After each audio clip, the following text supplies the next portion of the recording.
Welcome to One Chapter, One Thought. I'm Pastor Chris from Lincroft Bible Church in New Jersey, and every weekday I read one chapter of the New Testament and offer one brief devotional thought. Today's reading is from the book of 2 Corinthians, chapter 11. I wish that you would bear with me in a little foolishness, and indeed you are bearing with me, for I am jealous for you with a godly jealousy. For I betrothed you to one husband, so that to Christ I may present you as a pure virgin. But I am afraid that, as the serpent deceived Eve by his craftiness, your minds will be led astray from the simplicity and purity of devotion to Christ. For if one comes and preaches another Jesus whom we have not preached, or you receive a different spirit which you have not received, or a different gospel which you have not accepted, you bear this beautifully. For I consider myself not in the least inferior to the most eminent apostles. For even if I am unskilled in speech, yet I am not so in knowledge. In fact, in every way we have made this evident to you in all things. Did I commit a sin in humbling myself, so that you might be exalted, because I preached the gospel to you without charge? I robbed other churches by taking wages from them to serve you. And when I was present with you and I was in need, I was not a burden to anyone. For when the brethren came from Macedonia, they fully supplied my need, and in everything I kept myself from being a burden to you, and I'll continue to do so. As the truth of Christ is in me, this boasting of mine will not be stopped in the regions of Achaia. Why? Because I do not love you? God knows that I do. But what I am doing I will continue to do, so that I may cut off opportunity from those who desire an opportunity to be regarded just as we are in the matter about which they are boasting. For such men are false apostles, deceitful workers, disguising themselves as apostles of Christ. No wonder, for even Satan disguises himself as an angel of light. Therefore it is not surprising if his servants also disguise themselves as servants of righteousness, whose end will be according to their deeds. Again I say, let no one think me foolish. But if you do, receive me even as foolish, so that I may also boast a little. What I am not saying as the Lord would, but as in foolishness and in this confidence of boasting. Since many boast according to the flesh, I will boast also. For you, being so wise, tolerate the foolish gladly. For you tolerate it if anyone enslaves you, anyone devours you, anyone takes advantage of you, anyone exalts himself, anyone hits you in the face.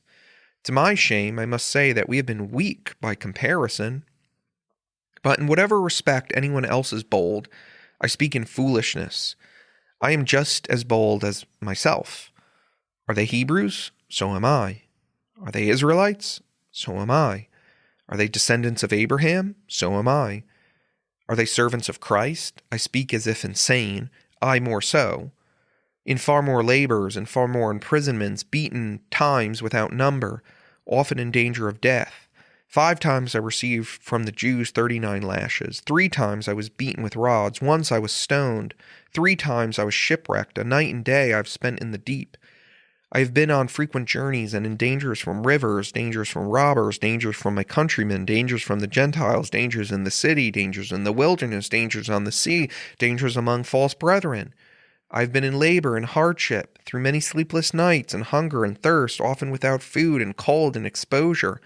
Apart from such external things, there is also the daily pressure on me because of concern for all the churches. Who is weak without my being weak? Who is led into sin without my intense concern? If I have to boast, I will boast of what pertains to my weakness. The God and Father of the Lord Jesus, He who is blessed forever, knows that I am not lying. In Damascus, the ethnarch under Aretas the king was guarding the city of Damascus in order to seize me, and I was let down in a basket through a window in the wall, and so escaped his hands. One thought. In this chapter, Paul continues to defend his apostleship, and he does so by exposing the deception of these super apostles, false apostles, these imposter apostles that have slipped in amongst the people, and they are trying to lure the Corinthians away from the gospel and away from Paul. And so who were these guys? Well, number one, they boasted in outward appearances. We saw that in the last chapter, in chapter 10. And so they were probably good-looking dudes, tall, strong, handsome, according to the beauty standards of their time and culture, but they looked good. And this earned them a certain amount of credibility. They would come along and be like, oh, wow, like these guys are coming in and look how impressive they are. Number two, however, they used their outward appearances, they used their position to exploit the Corinthians for their own gain. Paul says this in verse 20. He's like, look, like you tolerate if anyone enslaves you, if anyone devours you, anyone takes advantage of you, anyone exalts himself, anyone hits you in the face.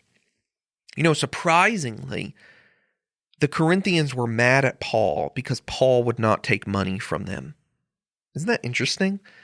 But in those cultures, there was a huge culture of patronage, right? If you think back to those days, and like in medieval times as well, or the Renaissance, there'd be these rich benefactors, and an artist or a scientist would be supported financially by these guys. And that's what would happen with some of these gospel ministers, is they would get paid by the church. They would get money from the church, and Paul refused to do that. He said, I don't want to burden you. I want to offer the gospel free of charge. And I think, though, the Corinthians were a bit offended by that, because also, like, Paul was not under their control. They weren't controlling his salary. But these super apostles, these false apostles, had used their outward appearance, their charisma, to get money from the Corinthians, and they were abusing them and enslaving them and, trying to exploit them for their own gain. We see that these super apostles boasted in worldly measures of success. That's why Paul reluctantly is boasting about his heritage. Are they Hebrews? I am. Are they Israelites? I am. Are they descendants of Abraham? Right? They were like, look, we have this pedigree. We have all of these status markers. You should listen to us. And then really, I think what comes down to it, though, is that they wanted all the glory of Jesus without the suffering. Like, that's really what was motivating them. They wanted the prestige of being well-liked, and they wanted the money of being paid by the church, but they did not want to suffer with Christ. But Paul suffered with Christ.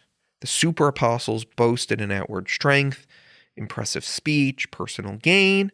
But Paul, on the other hand, boasted in his weaknesses, his sufferings, and his total dependence on Christ.